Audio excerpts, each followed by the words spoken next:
Nuit bleue solaire, Bolon Agbal. La question vient nous poser la tonalité solaire, c'est comment je me réalise dans ce monde. Et pour me réaliser, comment je pose une intention claire. La nuit bleue, c'est celle qui vient répondre. C'est l'archétype de l'intuition, de l'imagination, de l'abondance. Ce qu'elle va venir nous dire pendant cette onde enchantée de l'aigle bleu, c'est regarde, observe où sont tes croyances limitantes. La nuit bleue, quand elle est pleinement alignée, elle n'a aucune croyance limitante. C'est l'arbre des possibles constamment et par son imagination, par son imaginaire, elle est capable de transformer l'énergie en matière. Ce qui nous empêche de vivre ça, c'est toutes nos croyances et nos pensées limitantes. Donc l'invitation de la nuit aujourd'hui pour pouvoir poser cette intention claire, pour pouvoir nous réaliser pleinement depuis notre nature profonde, depuis l'être de lumière que nous sommes, est d'aller voir à quoi on a cru. À quoi on a cru et qui ne nous sert pas, qui ne sert pas l'amour, qui ne sert pas le monde. On va aller observer ça avec cette vision de l'aigle pour pouvoir bouger ces choses-là, pour pouvoir refaire naître l'arbre des possibles. Et quand on a bougé ça, offrons-nous un temps pour nous poser et rêver. Rêver, rêver, rêver grand. Pour pouvoir vivre nos rêves, pour pouvoir après manifester nos rêves. Mais il y a besoin déjà qu'on les sente à l'intérieur, qu'on soit dans cette gratitude que c'est déjà là. Et la nuit, elle nous porte à ça. En analogue, il y a le guerrier jaune. Le guerrier jaune, il dit à la nuit, il l'aide en lui disant « bannis tes peurs ». Si tu lâches tes peurs, ton pouvoir se révèle. Mais pour ça, ça va demander du courage, ça demande de les regarder en face, ça demande de les bouger. Et ça va aider la nuit à s'expanser. Il va venir dire aussi « regarde, est-ce que tu es en guerre à l'extérieur ? Est-ce qu'il y a des situations, des personnes avec qui ça ne se passe pas très bien ? Mais en fait, c'est juste tes guerres intérieures. Donc regarde à l'intérieur et viens apaiser à l'intérieur. Viens faire les paix avec les parts de toi. Pour ça, il faut les écouter.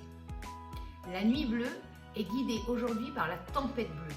Donc ce qu'elle vient nous dire, la tempête, on la voit pas mal en ce moment. Et on va la voir encore pendant un an. Bouge les structures, bouge, bouge, bouge. Tu as besoin de bouger ton énergie. Plus tu vas, si on reste toujours au même endroit, on va rester avec les mêmes croyances, les mêmes blocages, les mêmes choses. On a besoin de bouger l'énergie. On va voir plus tard, mais on libère l'énergie par le serpent dans cette onde enchantée de l'aigle. Donc vraiment, on a besoin de bouger l'énergie, bouger le corps pour que ça... pour qu'à la fois, il y ait les observations, les prises de conscience énergétiques, mais pour qu'on puisse les ancrer dans le corps. L'un ne va pas sans l'autre. Et la tempête vient dire, allez, c'est parti. Et la tempête va donner l'énergie à la nuit de dire stop aux anciennes croyances, de venir dire stop aux croyances limitantes, pour pouvoir les bouger, les changer. Et c'est comment on va auto-générer quelque chose de différent, quelque chose de beaucoup plus aidant pour nous. En antipode, il y a le voyageur du ciel. Le voyageur du ciel, il va dire à la nuit, pour débloquer tout ça, et pour que tu sois pleinement dans ton abondance naturelle. L'abondance, c'est ce que nous sommes par nature. Petit truc d'ailleurs, si vous faites des affirmations, on ne se dit pas « je suis dans l'abondance », je suis abondance. Nous sommes tous abondance par nature. Et le voyageur du ciel, là, il va venir montrer à la nuit, regarde pourquoi l'abondance, elle n'arrive pas. Il va venir lui dire, va voir tes valeurs. Et regarde lesquelles tu ne mets pas en place dans ta vie quotidienne. Tu ne peux pas demander quelque chose à l'univers si toi, tu ne mets pas des choses en place dans ce sens-là. Donc, l'invitation des voyageurs du ciel, c'est va voir les valeurs que tu portes. Déjà, regarde si c'est les tiennes ou pas. Et mets-les en place. Arrête les compromis avec toi-même en te racontant des histoires. Fais-le maintenant. L'aigle, c'est un archétype, je vous en ai déjà parlé, qui droit au but. Donc on le fait. Maintenant, on regarde. C'est quoi les peurs? Hop, on a le guerrier qui va venir nous aider. On la dépasse cette peur.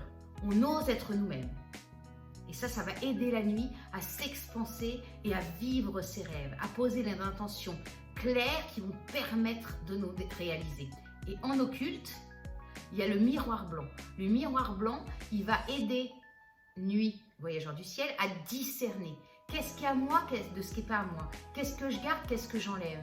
Je rends. Les pensées limitantes, ce n'est pas les miennes. Ça va être aussi quand on est avec quelqu'un qui va nous dire bah non, tu ne peux pas faire ça. On se rappelle. C'est pas ma peur, c'est la sienne. Alors on lui rend.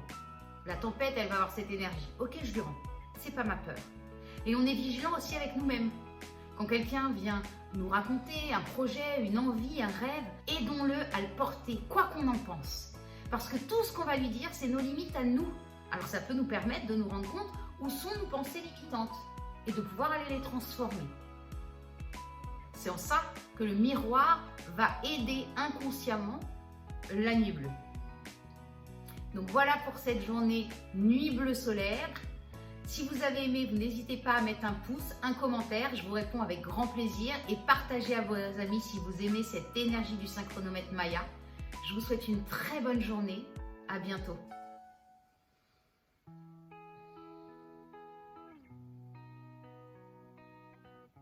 In Lakesh.